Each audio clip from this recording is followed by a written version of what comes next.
Do you know what causes your sleep apnea? I'm going to share with you some of the postural things that are actually foundational reasons why you're dealing with this. When we're sleeping, the brain needs oxygen to actually go into that rest phase, to go into that deep sleep so that you actually rejuvenate and feel rested in your body. However, there's a lot of people that struggle with proper sleeping and can even have issues with sleep apnea where they're not getting enough oxygen to their brain, and then you end up needing a CPAP machine to do the breathing for you. So first of all, I just want to share the mechanics of what's going on so that there's a base understanding, then we can take proper steps to resolve the issue. First of all, the body is filled with roadways. And as long as those roadways are open and there's nothing obstructing flow, there's ease. You know, the body's going to be working. It's going to be receiving proper nutrition from blood and oxygen and nutrients, as well as removing waste and toxins effectively from the body.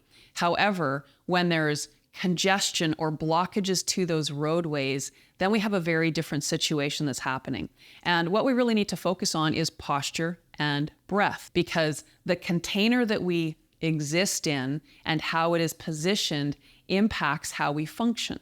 We have trillions of cells in the body, and every cell has its rightful position. If it's where it's supposed to be, there's optimal space in and around the cell. As long as there's space, there's ease of flow. What happens, though, is under the continual force of gravity, combined with unconscious posture and breath, over time, we start falling in. We age in a rotational forward direction, one way or the other, depending, are you dominant on one side or the other? What do you do as a job? Do you play any sports or instruments? How much stress is in your life? Have you had major traumatic issues in past? All of these things really create the scenario that we're dealing with at this moment. But the really good news is that no matter what we're starting with right now, we can take steps to reverse what time has done and bring the body back to its alignment. So for me, for example, I'm right-handed. I think 70% of people are. I would tend to shift over to that left side and compress.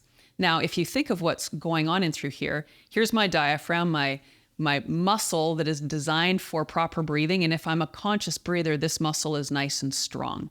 If it's strong, I'm supporting all of the contents inside the rib cage. However, if it's weak and I collapse, I'm collapsing over to this left side, and here's the heart. Here's the aorta leaving the heart. If I'm compressed here, I've taken this roadway and it's like I've squeezed it. So now if I'm sitting like this all the time, my heart is going to have to work a lot harder to try to move that blood and oxygen through that channel to feed all of those cells in the body. No matter what we're talking about, it comes down to that. What is open and flowing and what is constricted and creating stress inside the body? So if you have an issue of sleep apnea, your rib cage is going to be dramatically affected in its alignment. There's going to be a lot of this compression through here. You're going to be an upper chest breather. When we breathe through the muscles of the upper chest, we really limit not only our ability to pull oxygen into the body, but also to move those toxins and that carbon dioxide effectively out of the body. And if we don't remove that, it starts to build up inside of us. So then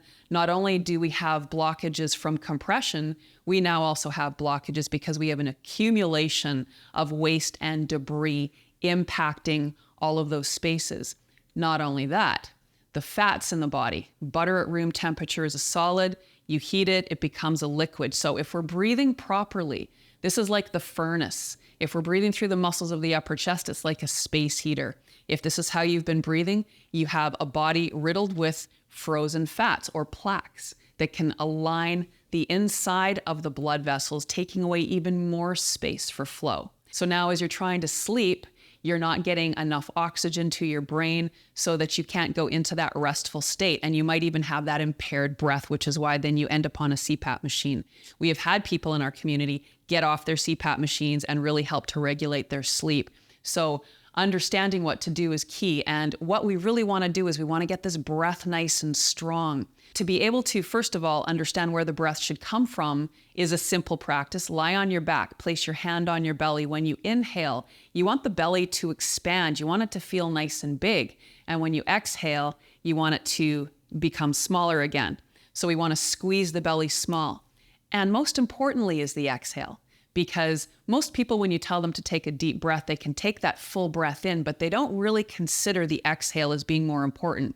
If you wanted to get a whole new wardrobe and you go and you buy a bunch of stuff If your closet is full of the old clothes and you put the new clothes in with the old clothes, you just have chaos. You first want to take out the old to put in the new. So when we make the exhalation our focus, that's what we're doing. We're effectively moving the past, the toxins and debris out of the body to create space to bring in the oxygen and life. One practice that you can do, which will start to create change right away, is focus on the exhale.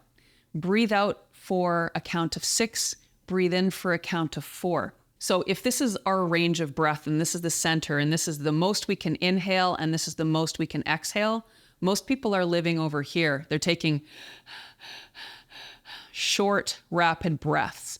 What we want to do is we want to change that. We want to take really long, slow exhales, and we want to live at rest in the breath over here. We also want to be breathing in and out through the nose. I would highly recommend, if you like to read or get an audio version of this, The Breath Book by James Nestor. Fantastic book. He talks about the breath and all of the things that I'm talking about here, and he puts it in such an ingestible way that you're really going to appreciate this information because it will make you understand why this is so important. So if you do nothing else, start to pay attention to how you're breathing. We want to exhale by squeezing that belly small, inhale, and make that belly nice and big. When I was a teenager, I was a dancer, and I was told to hold my belly in. That is probably the worst information you can give to somebody because that's going to force me now to breathe up here. And we're going to be missing the boat on really what we can do to thrive in our lives. And we need to sleep properly in order to do that. So if you have appreciated this information, please write in the chat below, and I look forward to sharing more with you.